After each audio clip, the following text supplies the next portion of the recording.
আহ, দেখি ড্রোন যে ইউজ হচ্ছে ওর জন্য একটা রুলস গাইডলাইন্স আছে। তো বেশিরভাগ লোক জানে না কি রুলস আছে কি রেগুলেশন আছে। ওটা একটা ক্লাসিফিকেশন থাকে, মাইক্রো লেভেল যে ওয়েট থাকে ওর ওর ও নিয়ে একটা ক্লাসিফিকেশন থাকে ড্রোনে। তো যে ওর মধ্যে একটা পারমিশনের ক্লজ থাকে কি কোথায় এটা ইউজ করা যাবে কোথায় ইউজ করা হবে না। এটা রেস্ট্রিক্টেড আছে, কিছু কিছু একদম ব্যান আছে, কিছু পারমিশন নিতে হবে।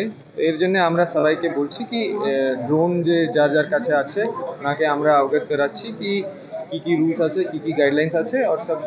আর কিছু কিছু রেস্ট্রিক্টেড এরিয়াজ আছে, বর্ডার এরিয়া আছে, ওখানে আমরা সবাই যে লোকালস আছে গ্রামে আছে আর যে আমরা জানি যার কাছে ড্রোন আছে ওনাকে আমরা ইনফর্ম করছি কি আপনারা এই ড্রোনকে বিনা পারমিশন নিয়ে আপনারা ইউজ করবেন না। আর যেখানে ইউজ করবেন একটু পুলিশকে জানাবার পরে, কেন কি কিছু কিছু রিউমার্স হতে পারে। এর জন্য আমরা সবাইকে বোঝাচ্ছি। স্যার, কেউ যদি বিনা পারমিশনে যদি উড়ায় তাহলে কি তার বিরুদ্ধে কঠোর ব্যবস্থা নেওয়া হবে? ডিপেন্ডস কি ও কোন এরিয়াতে ওটা করেছে আর কি রুল ভায়োলেট করেছে ওটা আমরা দেখব। অনেক ইউটিউবাররাও ব্যবহার করছে বিভিন্ন ড্রোন ফুটেজ। এটা কিভাবে?